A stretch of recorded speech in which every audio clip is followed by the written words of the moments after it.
thumbs up. What the hell? What's up? What's up? So you're a Muslim? What's up? Welcome. Yes, my name is Manar Dini, Manar Izzi, Manar. Okay. God logic. What's the whole argument? I'm trying to understand what the argument is. The argument is the Muslims follow the Bible. Is that the whole argument? The argument is that the Quran says that the Bible is the authority over the Quran. And you got that from the claim, the people of the book? I got it from the claim that Muhammad has to go to the previous scriptures if he's doubting the Quran. Okay, and then did you read the claim afterwards, and did you read the verse before? Yep.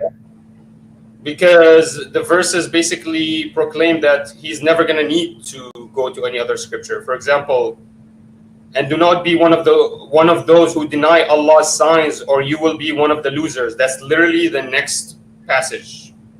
So could that be that he's asking him, hey, if you don't like our religion, why don't you go back to these other religions?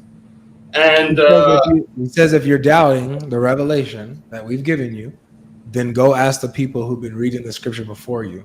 Be not of those who doubt.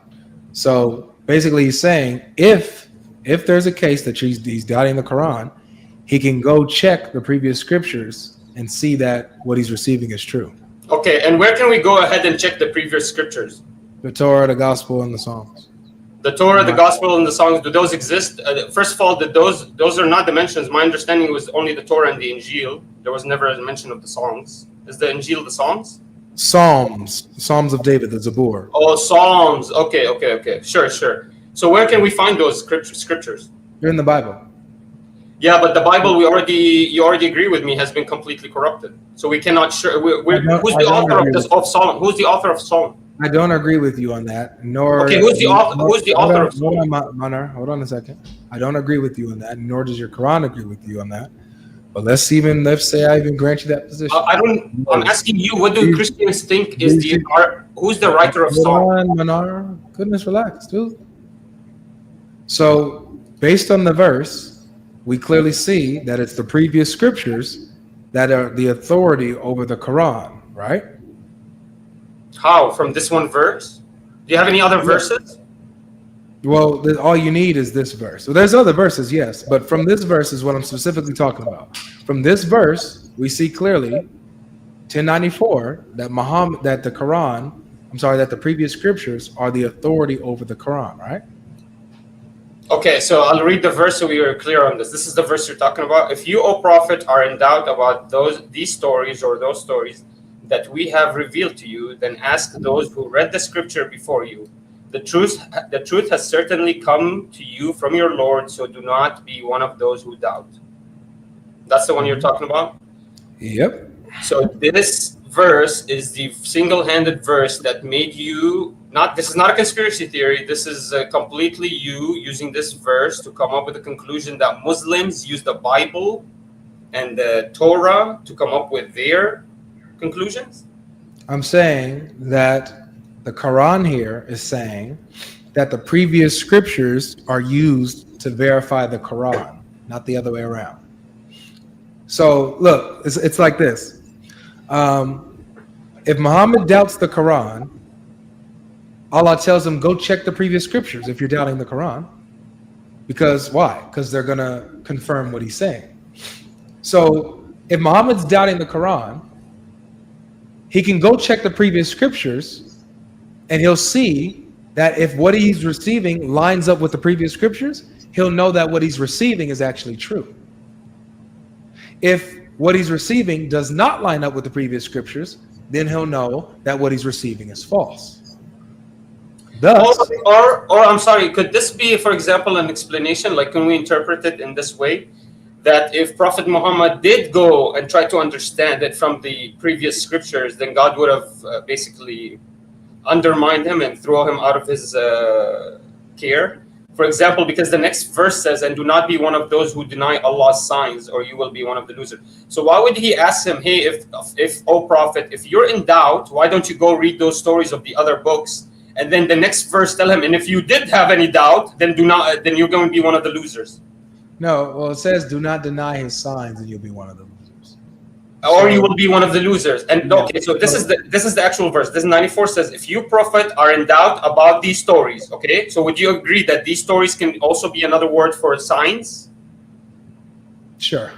So if the verse 94 says, if you, O prophet, are in doubt about these signs, we can say that, let's paraphrase, these signs that we have revealed to you, then go ask the people of the scripture before you. And then the next verse says, and if you and do not be one of those who deny Allah's signs, or you will be one of the losers. That means if you deny the sign and you go ask the people of the scriptures before you, you will be one of the losers. Isn't that something we can interpret from this? No, he doesn't say if you go ask, then you'll be one of the losers. If he did not see Okay, God, let me get stop. So Go I can ahead, break go it ahead. down.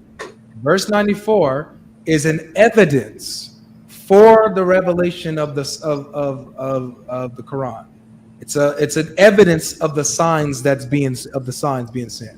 Okay, so go check the previous scriptures. They're in line with each other, so you have no reason to doubt.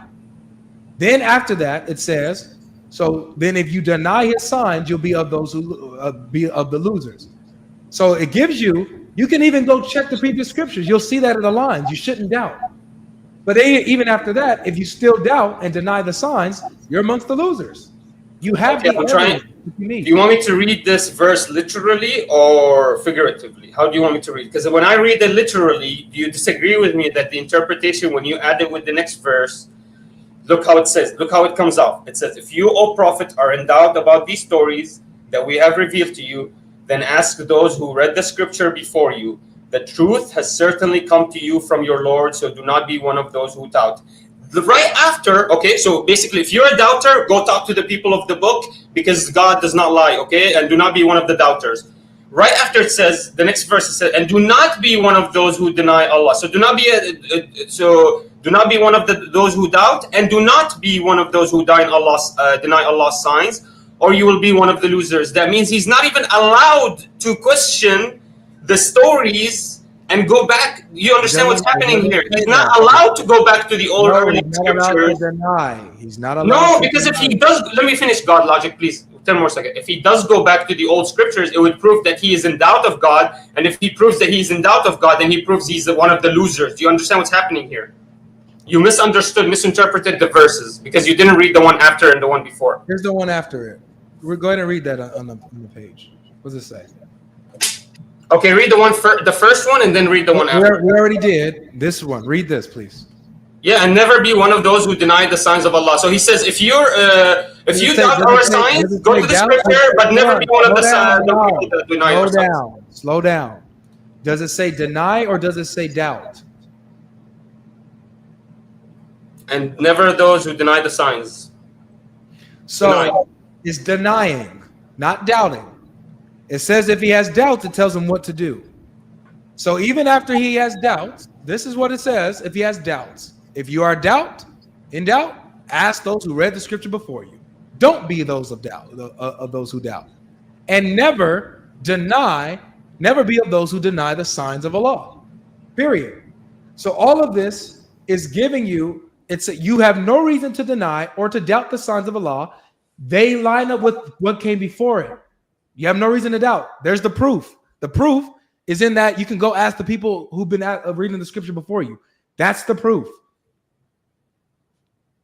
So if you even do this and you deny, then you're amongst the losers. So let me understand this. So if you're in doubt, you're not denying? No. I can have doubt on something without denying it fully. So if I have doubt of the Christian faith, what does that mean? It means that you have questions. It means that there's something in you that you could it lead to denial? Could it lead to denial? It can lead to denial, or you can get your doubts clarified. Okay, so basically what you're saying is, but the idea is, so I'm trying to understand here. So the argument is that if you are a Muslim, you need to go to the Bible. Is this the argument here? Well, yeah, that's the only way you can become a Muslim is if you read the Bible. That's not what I said, Manar. What's the argument? Focus on what I'm saying. I'll give you the argument one more time. You ready? Let me know when you're ready. You ready? Okay, here's the argument. The Quran says in 1094 that the previous scriptures are the authority over the Quran. That's my argument. And so I would say this is a misinterpretation of this verse. This doesn't line Got up. it. So let's break it down then.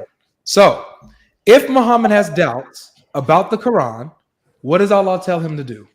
Go read the scripture. But he's not. Do you understand? He's not allowed to have doubt, because So if he if didn't have doubt, he would be one of the losers. Pause here for a second. So if he had doubts about the Quran, Allah tells him to go to the previous scriptures. Can I ask you a question? If he goes to the previous scriptures, Manar, if he goes to the previous scriptures, then it would clarify the doubts that he has about the Quran, right? What previous scriptures? Which ones are you talking about? If you're gonna, are you talking about the today's Bible, King James version? Are we talking about King James version? If you're gonna waste my time, then I'm just God logic. No, I'm talking about which scripture is this? So then answer the question. The problem is you have one verse.